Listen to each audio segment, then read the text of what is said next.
economic hardship. What should the government do to protect Kenyans from economic hardship? That is our viewpoint question of the day. Remember, as usual, it is our culture here. Our journalists, our correspondents are all over the country to bring you the latest in sports, business, as well as general news. And at some point, we'll be crossing over to the shores to India as we look at how India is battling the lockdown and how the crisis is spiraling out there. You don't want to miss that interview. And also we'll be looking at how do you spend the few coins that you have during this pandemic. We shall be giving you tips on how to conserve the little that you have. And also we should be telling you why you don't have to engage in panic buying this time. As I told you, this is Biz Check. We are back shortly.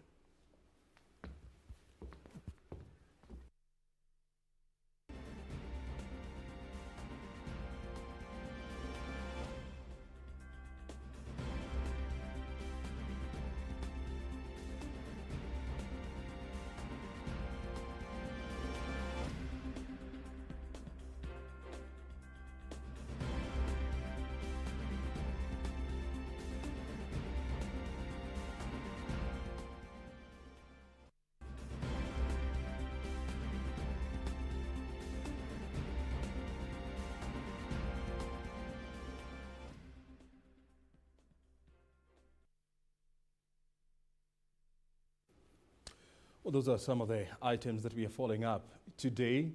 And we also, as I told you, we'll be crossing over to the Indian Ocean and go to the subcontinent of India and track how things are faring on there. Remember, India has been in a total lockdown in almost for 2 weeks now. The Prime Minister Narendra Modi says this is helping to suppress the rate of infection there. We'll be joining a colleague and a friend who actually has been in India for the last 3 years, since 2017. And so he has seen India before Corona, and he has seen it during Corona. We'll be engaging him. He'll be telling us what exactly is happening down there. The rate of infection continues to spiral, and fatalities are also rising. And the question that the world is asking is, are we likely to get the tipping point? Or if you like it, have we reached the peak yet? Have we seen the worst yet? And according to some quarters, we are way off there. And so the world needs to do a lot in a bid to contain the virus. Here in Kenya, gloomy statistics are coming out from analysts as well as government and policymakers. Economic growth is likely to tank by almost 50%, according to National Treasury. But there is a caveat. It is likely actually to drop further, and if we are not careful, it can even go to negative. Yesterday, economic analysts are also warning that due to the pandemic that has disrupted supply chains around the world, remember, because of the coronavirus pandemic, demand for Kenyan tea as well as coffee and horticulture has been suppressed to about 30%. And so this is likely to choke the economic growth here in Kenya.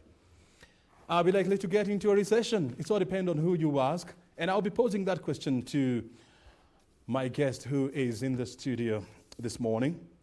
And also we'll be looking at how do we minimize the economic pain of coronavirus on Kenyans. The government has outlined various measures, from reducing levies and taxes to urging Kenyans not to engage in panic buying. And of course, trying to come up with something that looks like mass testing of the virus. All these measures geared towards suppressing the rates of infection and at the end of the day ensure that we get back to normal. Another thing that the government has done so far is that it has imposed some sort of a partial lockdown in Nairobi, in Kilifi, Kwale, and Mombasa. All these measures put in place. The question is, How long are we likely to be in these? Your guess is as good as mine. Joining us in studio this morning is David Kingo. He's an investment analyst at Saiton Investment. He has been here before to help us understand a few things about the economy as well as our finances. David, thank you so very, very much. Were it not for coronavirus, we'll be closer to each other. Definitely. But you have to bear with the situation. Sure. We shall overcome. Sure. How is your morning? My morning is good. It's about coming to town and everyone is on mask and keeping distance. We become like sort of zombies in our own life. Actually, I saw you in one and I could hardly recognize you. Yes, but then definitely we have to accept it and of course for some time then we're out of this situation and then we come back to normal life. It's an absolutely an unprecedented time that we are living in, but let's hope that it will get back to normal. Sure. And the question that everybody is asking ourselves, will we ever go back to normal? Yes, definitely we'll go back. As long as there will be a point in this world that no one has this particular virus, then we'll be going back to normal. And if you observe the directive that are being given by the government and definitely the World Health Organization, definitely we will come up to that particular point because that's the point that everybody is looking at. And that's where all resources are geared towards. Sure. So definitely we'll come out. I mean, honestly speaking, will we ever go back to hugging each other without fear and eating from the same plate without actually worrying what virus are you carrying? We took it for granted maybe before, and we imagined meeting someone, doing some handshake and hugs and people interacting in town was the order of the day and was something normal. Then this virus has come up and defined it totally a different way, that it's not the ordinary way of life. We have to keep distance. We have to stop all those social interactions. So it's quite funny, it's quite unique, it's quite disrupting, but definitely we pray God that we get out of that situation. So first we get out in terms of our social norms become normal, then now we start fighting our economic aspect. But when social aspect is locked, economic aspect is locked, so it becomes quite difficult. Yes. We grew up with these old quote, that it is very hard to teach an old dog new tricks. When was the last time you shook hand? I've tried to fight it we are doing it this way, but I've tried to fight it for the last... Sure. I've tried to fight it for the last maybe 2 weeks. Before I used to do it, just sometimes out of conscience you could do it. But for the last 2 weeks, we've tried to fight it. Yes. And somehow we are adjusting. Because honestly speaking, I don't even know the last time, I shook hand. So we're adjusting and trying to redefine ourselves. It's a new way of life that we're trying to adopt. But because of the civic education and the spread of the message, we're trying to get it into ourselves that we need to have a different way of life. So and because it's for some time, then we ought to commit until it's done. Until it is done. Very well. You have had the news that are coming from the National Treasury. You have also seen, projections by analysts, government saying that the reality on the ground is that the economic growth this year is likely to be suppressed by 50%, if not more. Some analysts saying that forget about this. This is likely to be the year of recession. Where do you stand? Of course, sometimes what the government gives, you can remove 2 points from that. So when they say the economic growth will be around 5.9%, so in reality, remove like 2 points and give it at 4, so or even at 3. So when they're saying it's going to be around 3, remove it at 2 points on it, so it's going to be around 1. So and when economy is operating at 1, of course, it's a recession on its own. So it's going to be difficult, and it's going to be determined how long we stay in this lockdown situation. So the longer the situation, the difficulty is for the economy to pick up. So if we abide to what the government is saying as citizens, that we can shorten the duration of the lockdown, then it's going to really have an effect in terms of the economy picking up.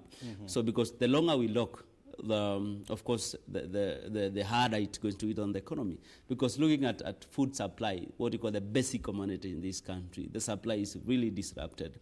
So meaning that even how we calculate inflation is going to hike a lot. Even though the government is trying to restrain on increase in prices and panic buying, but of course the supply is the key issue, because when the supply is delayed, of course the demand will get higher and then there will be issues of prices increase and inflation comes in, then people are not going to work. With the masses in this country being 78% of the economy being driven by SME, who operate in major towns, they are locked. You cannot move.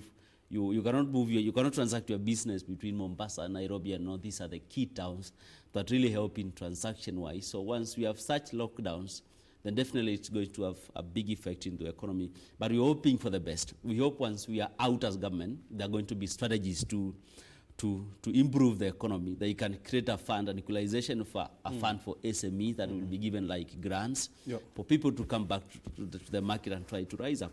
So it all depends with how long we take, and once we are out, how the government will have strategies to help SMEs try to revive back, because SME is the backbone of this economy, and once they are disrupted, definitely it's going to have issues. Yes.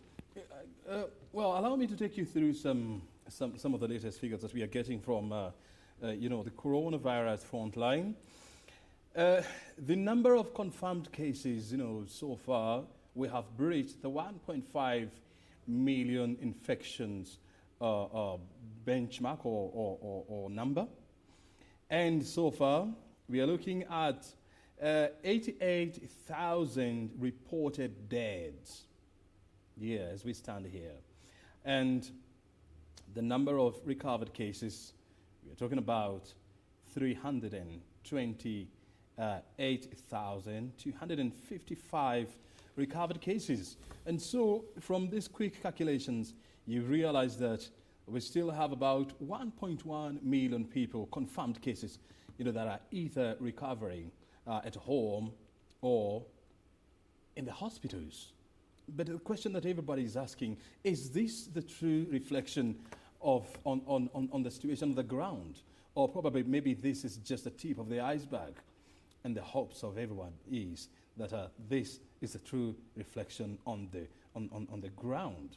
And let's hope that the figures are not going to spiral out of control and the situation will be contained as we stand.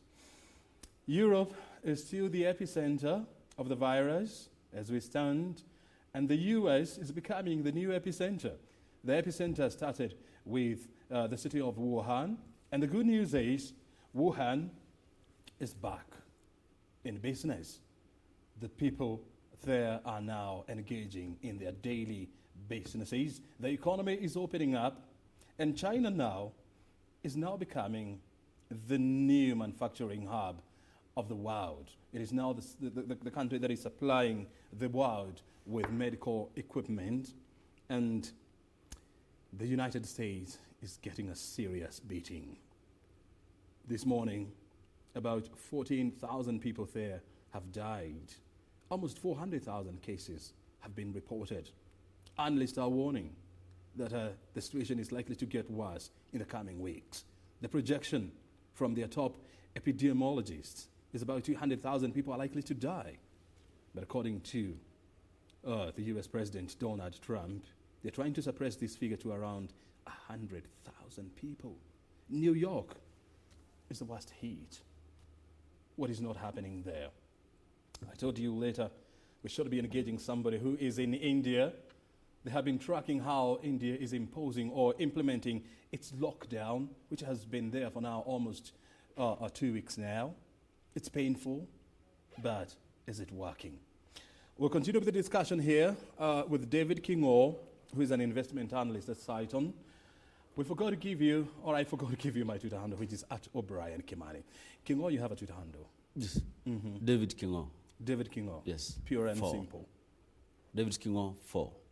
David Kingo 4. Yes. Like the 4 number. Number 4. Yes. All right. David Kingo 4 is his Twitter handle at O'Brien Kimani is my Twitter handle. Let's go back to the discussion we were having here. Kingo, you see, the government has come up, with various steps, to try and incentivize the economy and to try to ease the pain and suffering of Kenyans. Are you convinced that this is the best and the most that the government can do? Of course, the government did what the capacity that they could. But I want you to hold on your thoughts. Remember today, Kilifi Governor or Deputy Governor, the ruling on his bail application is expected to start at the Mombasa lower courts. Our team in Mombasa is on standby. They want to give us the latest. Let's go there. And the court is in session, actually. Investigators, and that the life of the respondent is in danger if released to the public. Finally, that he is yet to obtain crucial travel documents relating to the respondent. Applicant submissions. The application came up for hearing on the 6th day of April this year. Mr. Mulamula, Principal Prosecution Counsel for the applicant, submitted in support of the application and urged the court to allow the application and order that the respondent be held in isolation at Manyani GK prison for 14 days.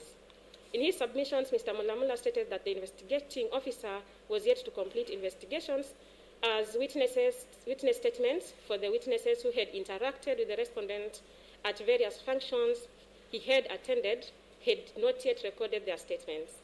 He submitted that the respondent is suspected to have attended social places within Bamburi area during the period that he was expected to be in isolation and interacted with people who are yet to be reached for statement recording. It was his submission that the respondent signed a guarantee at the airport that he will self-quarantine and that they were yet to get hold of the said document. It was his submission that the investigating officer was informed that the residents of Kilifi County are angered by the action of the Deputy Governor, the respondent herein, and were likely to injure him. It was his submission that in view of the current highly infectious disease, which is COVID-19, under Article 24 of the Constitution, the same should be invoked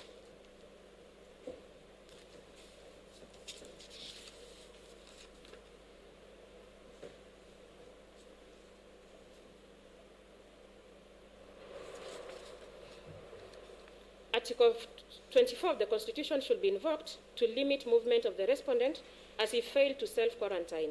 He further submitted that they were yet to get medical documents from the hospital where the respondent was treated. It was his submission that the respondent was not a flight risk, but due to his irresponsible behavior of mingling with members of the public, they want him isolated for 14 days. He prayed that the application be allowed as prayed and that the respondent be placed in isolation for 14 days at the Manyani GK prison. Counsel for the defense for the respondent cross-examined the investigating officer before making his submissions. During the cross-examination, the investigating officer stated that the respondent herein was arrested on the 3rd day of April this year, but the report to have him arrested had been made earlier than that.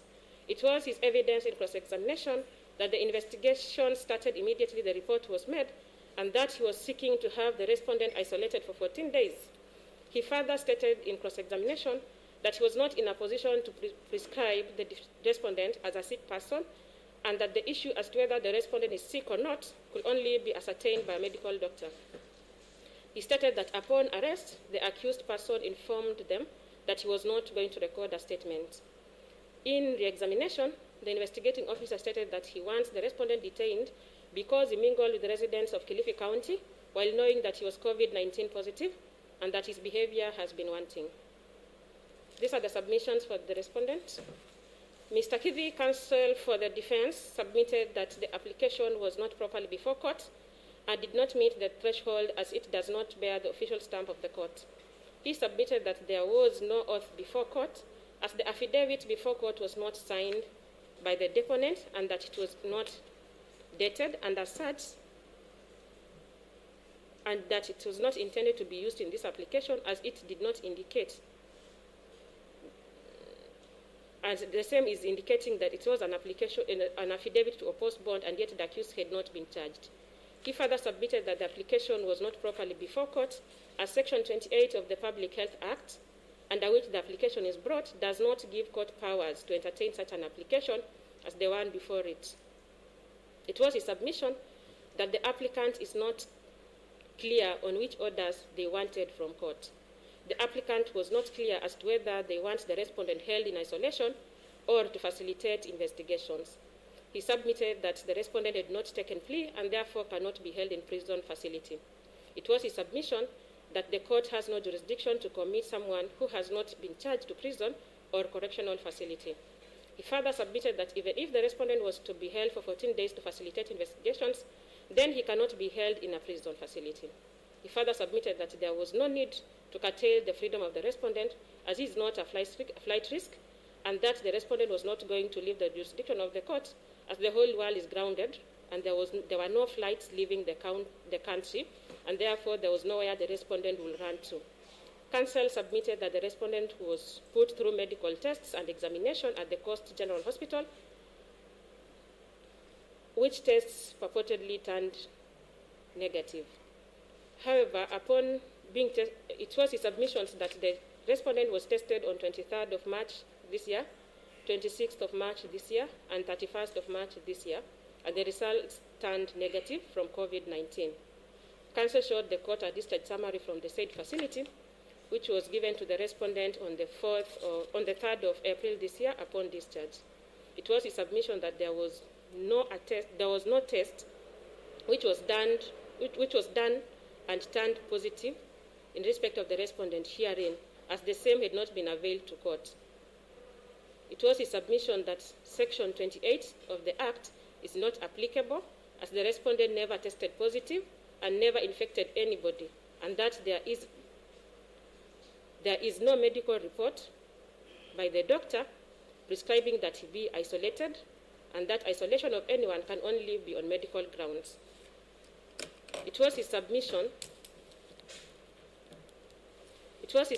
that the applicant has not disclosed when the respondent is alleged to have attended the alleged functions and which law he contravened.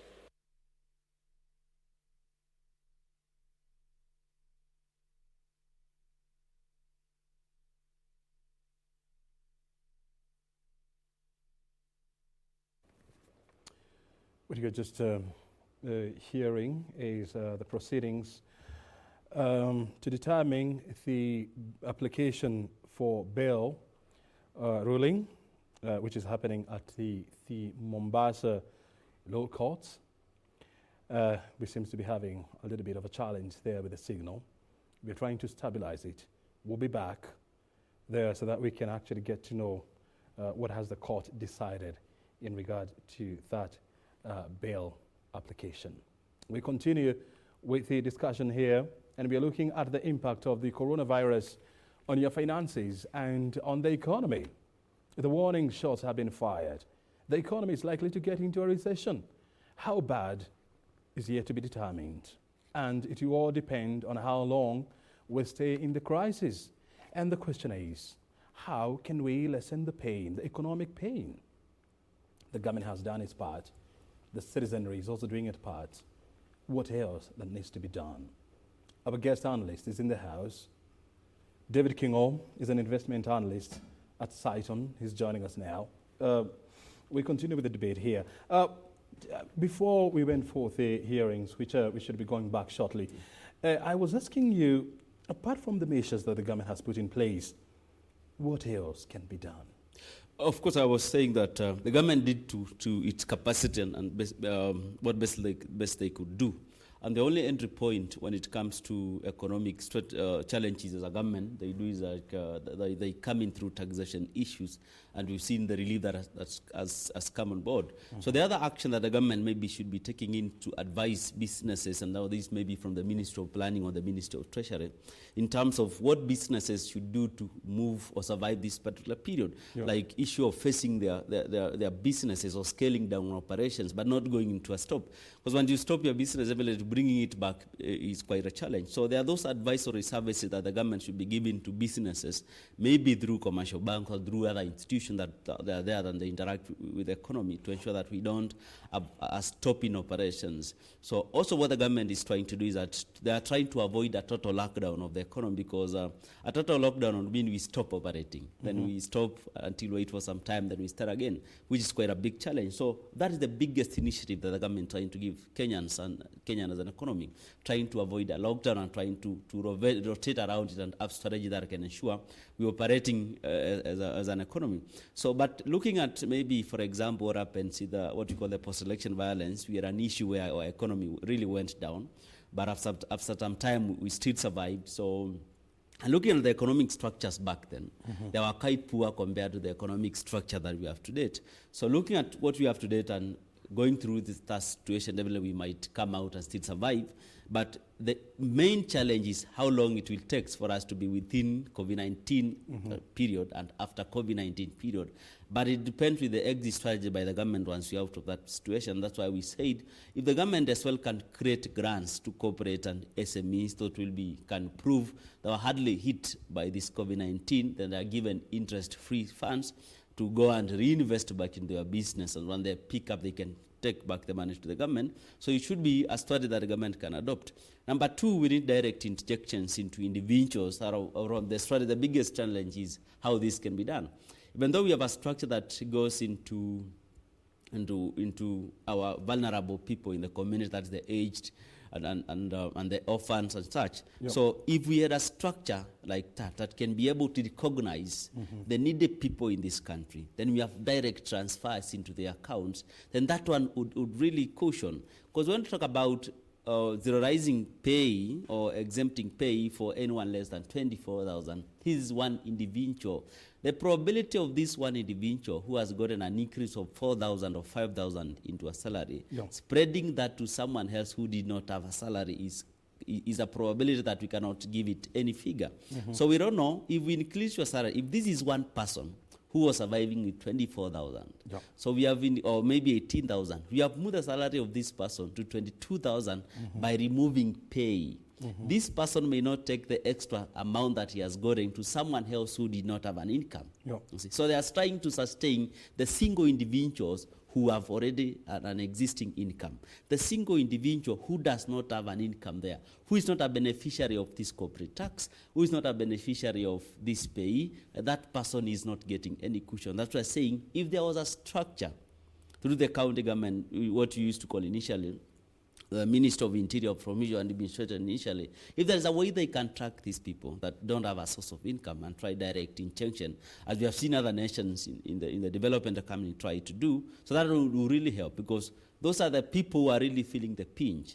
The person who receives a salary on monthly basis, they can go into the commercial banks and get a secured facility by that particular pay slip. They are able to survive 2 or 3 months.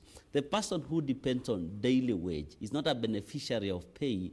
That person has not been affected by government, what they're trying to do. So that is the area that the government should be concerned. And this COVID-19 fund that is trying to be collected, a section of it should have a strategy on how they are going to do direct transfers to these particular individuals, because those ones are the ones who are really affected. And when you take a single individual who supports someone else at the village as a shamba boy, for that example, and the shamba boy has a wife who still has kids, they depend on this one person who comes to town and does business on daily basis. For example, sells certain electricals in towns, and now they are not able to come to town to do that particular business. So one, their family is affected.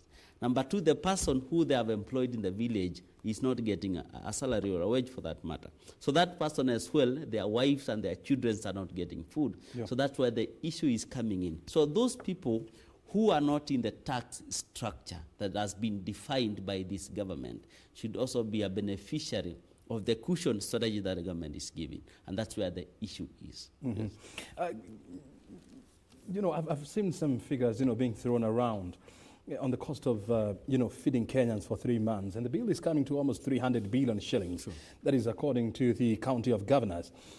300 billion shillings. When you look at our reserves, we are talking about 890 billion Kenya shillings. And so that means that we cannot be in a position, or the country is not in a position to feed its own people for more than 7 months. So the question that is being thrown around is, where can we get money to, number one, feed Kenyans, and number two, give stipends to people who are not working? So number one is about getting funds to feed Kenyans. So before you ask that political question, the first question is asked, do we have the food supply first in this economy to support us? Do you have enough of food that we have in our silos, we have in our cereal board that can support this country? That's the first question we should ask ourselves. So if that question is satisfied, that we have this food and we can import if possible from wherever we can, so that we can have our own stock of food, then now once we have that particular, of course the government to access food that have been stored in the National Cereals Board and other structures for spread to the individual, that is quite cheaper before the government engages in other cost measures that to feed the nation. So the food is there. The number two, when it comes about the funding, it's a collective responsibility of all Kenyans. And we have seen people trying to give own contributions, corporates and individual to this particular fund. So that fund, a section of the same, should be used to pay or maybe to feed Kenyans if we're in that particular situation. However, the government is trying to avoid that situation at all costs. That's what they're saying. If you are transporting food, you can move. If you are transporting basic commodities, you can move. So they are trying to avoid that particular situation where Kenyans now food supply is dependent on the government. So they are trying to avoid that situation, and for reasons we well know. To feed an entire nation for 3 weeks or even 1 week, for where everybody waiting for the government might be quite a big challenge. So maybe the government will try to push a lot in terms of not implementing a full lockdown and ensure that people observe these COVID-19 measures, that we reduce the spread as much as we can, as quickly as we can, we flatten the curve. So that we save the government from struggling to feed Kenyans for like 3 months without them going into their pockets. Yes. Thank you for your wisdom. We'll be coming back with our discussion. Remember, you can join the discussion at O'Brien Kimani, at David Kingo for those are our hashtag, our Twitter handles, and at KBC Channel 1. Remember, our question still stands. The viewpoint question is, what should the government do to protect Kenyans from economic hardship? As you ponder over that question, we take you back to Mombasa, where the bail application ruling is currently underway. 19 of the Public Health Act. He submitted that for the respondent to be subjected to Section 28 of the Act, he must be suffering from a notifiable infectious disease, to which COVID-19 is not. Section 17 of the Act provides as follows: the provisions of this Act, unless otherwise expressed, shall, so far as they concern notifiable infectious disease, apply to smallpox, plague, cholera, scaltilla, scarlet fever, typhus fever, diphtheria, measles, whooping cough. The list is endless. The minister may, by notice in the Gazette, declare that any infectious disease other than those specified in the subsection 1 shall be notifiable disease under this Act. Inasmuch as COVID-19 may not be a notifiable infectious disease as per Section 17 of the Public Health Act, it is, however, an infectious disease. This is why the Cabinet Secretary for Health, pursuant to Section 36M of the Public Health Act, made rules titled the Public Health Prevention, Control and Suppression of COVID-19 Regulations. These rules are usually made by the Cabinet Secretary whenever any part of the country is threatened by a formidable epidemic, endemic, or infectious disease. The World Health Organization on the 19th day of March this year published interim guidance on consideration for quarantine of individuals in context of containment of coronavirus disease, in which it advocated for restricted movement of individuals to combat spread of the disease. I take judicial notice of the fact that the disease has literally brought the whole world to a standstill, with both domestic and international travels restricted worldwide due to its highly infectious nature. To me, this is a clear indication and without any doubt that COVID-19 is an infectious disease and subject to the provisions of the Public Health Act. From the definition in Section 2 of the Act, provisions of Section 36 of the Act, and the steps taken by the World Health Organization, I'm satisfied that novel COVID-19 disease can be categorized as an infectious disease under the Public Health Act. Whether the respondent signed a guarantee form committing himself to self-quarantine and failed to do so. From the application and the submission by both parties, it is evident that the reason as to why the applicant wants the respondent isolated for 14 days is because he failed to self-quarantine upon return from United Germany. the application in ground C specifically indicates he failed to self-guarantee himself for 14 days after arriving from United Germany. Inasmuch as this is what the application indicates and to which counsel for the applicant never clarified, I take judicial notice of the fact that there is no country which goes by the name United Germany.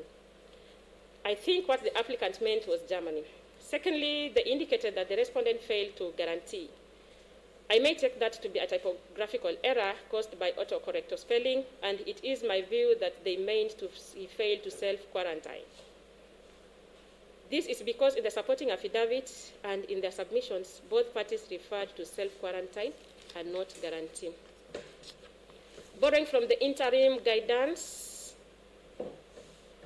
on consideration for quarantine of individuals in the context of containment of coronavirus disease by the World Health Organization, the term quarantine is defined to mean restriction of movement or separation from the rest of the population of healthy persons who may have been exposed to the virus with the objective of monitoring their symptoms and ensuring early detection of the cases. The quarantine of persons is the restriction of activities of or the separation of persons who are not ill but who may have been exposed to an infectious agent or disease with objective of monitoring their symptoms and ensuring the early detection of cases.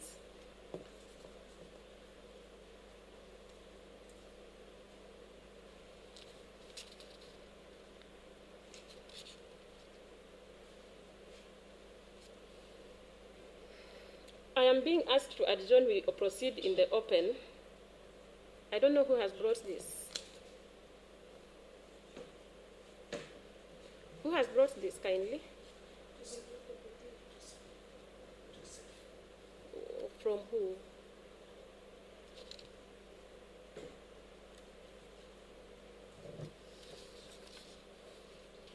Whereas the applicant submits that the respondent upon his return from Germany was told to undergo self-quarantine, the respondent denies ever being directed so.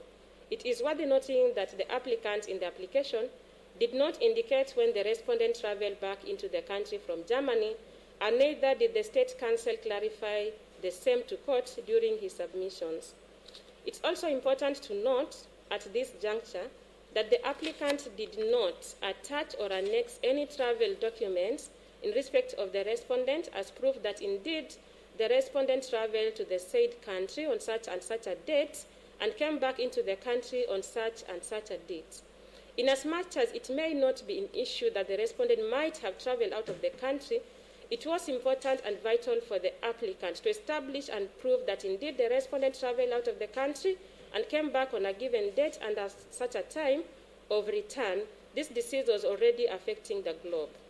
The applicant, to me, took this application casually and failed to provide the court with relevant documents to assist the court in coming up with a decision on this issue. Be that as it may, and assuming that indeed the respondent traveled out of the country, the applicant herein did not provide any evidence to the effect that the respondent traveled to Germany. There was no document provided by the applicant to the effect that the respondent was from Germany. It is worth noting that from the government and World Health Organization guidelines, the people who are to undergo self-quarantine are those who had traveled to high-risk areas. The applicant did not make any submission on this issue as to whether the country that the respondent had traveled to, if any, was a high-risk area, as per the guidelines, and therefore indeed needed to undergo self-quarantine. The applicant submitted that the respondent signed a guarantee at the point of entry to the effect that he will undergo self-quarantine. This fact has been denied by the respondent. The court was not supplied with a copy of the said guarantee by which the respondent bound himself to undergo self-quarantine. It is therefore not clear to the court when the respondent was directed to undergo self-quarantine. It is without doubt that the court was not supplied with any guarantee form signed by the respondent committing himself to undergo self-quarantine. Whether an order for isolation can be granted by the court under Section 28 of the Public Health Act, Article 16.2 of the African Charter on Human and People's Rights provides that the state parties to the present charter shall take the necessary measures to protect the health of their people and to ensure that they receive medical attention when they are sick. Kenya, being a signatory to the above charter, is under an obligation to take necessary measures to protect the health of its citizens. Such measures may include the isolation of persons with infectious diseases. For the sake of completeness and proper understanding of the intention behind the isolation of persons with infectious diseases, it's important to consider the provisions of Section 2, Section 26, Section 27, and 28 of the Public Health Act.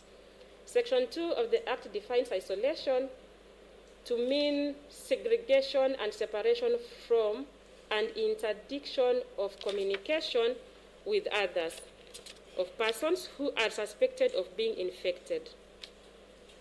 Section 26 is titled Removal to Hospital of Infected Persons, and it provides that where, in the opinion of a medical officer of health, any person certified by a medical practitioner to be suffering from an infectious disease is not accommodated or is not being treated or nursed in such a manner as adequately to guard against the spread of the disease, such person may, on the order of the medical officer of health, be removed to hospital or temporary place, which, in the opinion of the medical officer of health, is suitable for the reception of the infectious sick, and they are detained until such medical officer of health or any medical practitioner duly authorized thereto by the local authority is satisfied that he is free from infection or can be discharged without danger to the public health.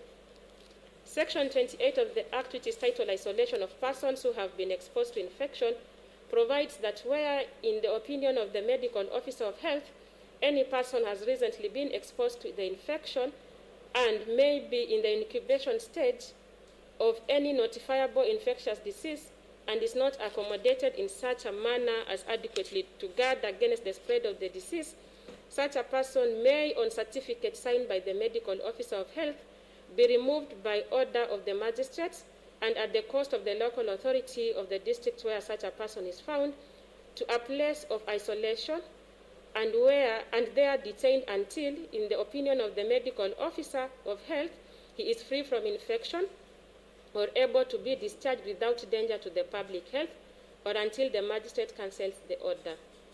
Section 28 of the Act, which is titled Penalty for Exposure of Infected Persons and Things, which the application herein was brought, provides that while suffering from any person who, while suffering from any infectious disease, willfully exposes himself without proper precautions against spreading the said disease in any street, public place, shop, inn, or public conveyance, or enters any public conveyance without previously notifying the owner, conductor, or driver thereof that he is so suffering.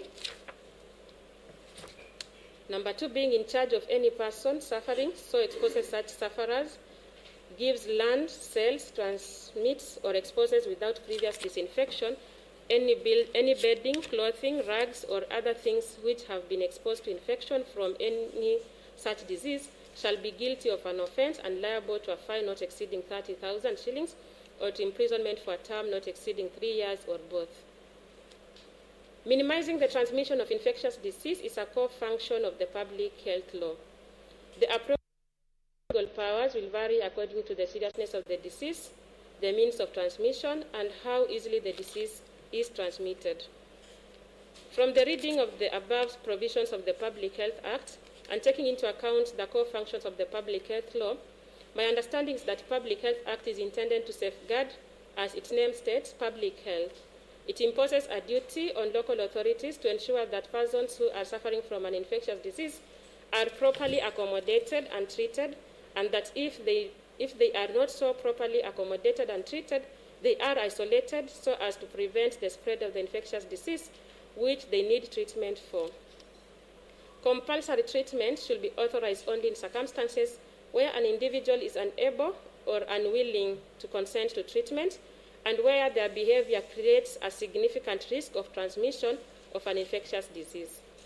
It is the applicant's submission that the respondent's behavior creates a significant risk of transmission of COVID-19. They submit that the respondent, while well knowing that he was COVID-19 positive, or had been exposed to the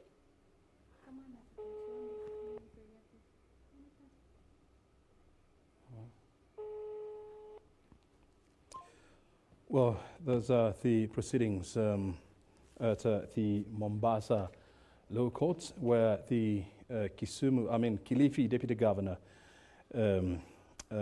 bail application ruling is expected to continue, and the determination is expected to be any time from now. We'll go back to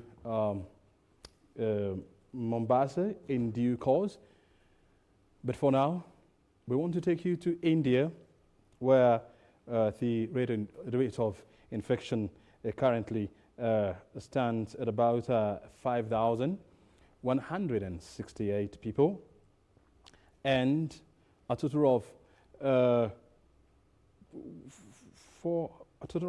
200. Not actually 200, but these figures are not adding up here quickly. Let's take a short break, and then thereafter we'll be back so that I can give you the concise figures, and we'll take you to India shortly.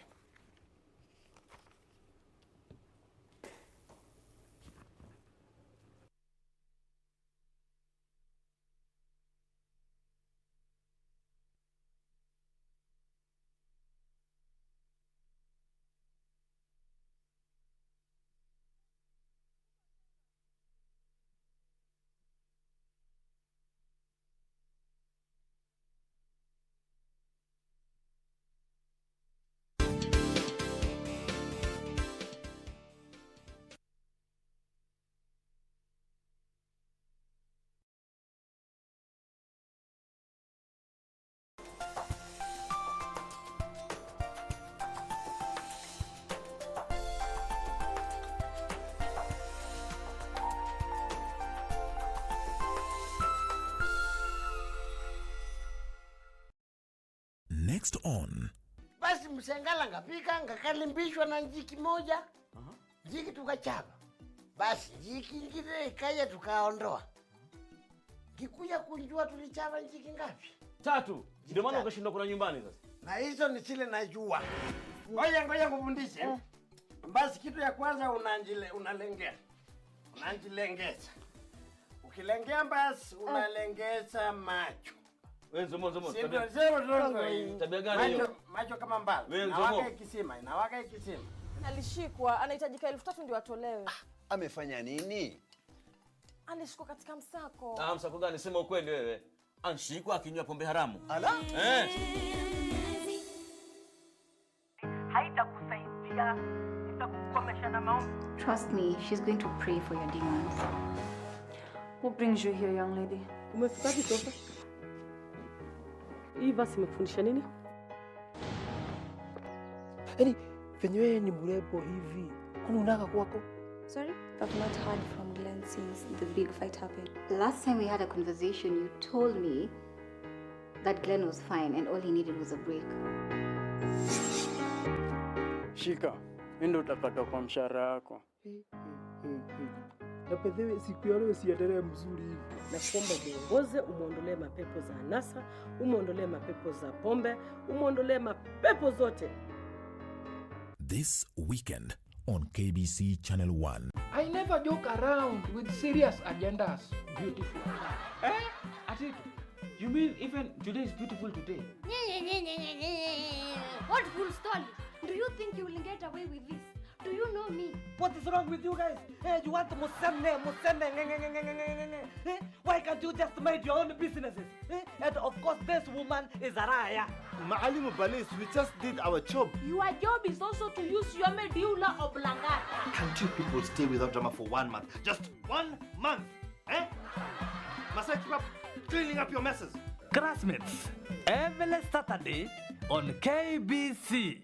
This Easter, KBC Channel 1 invites you to a rich, enticing programming menu that will spice your holiday season. Watch lots of music,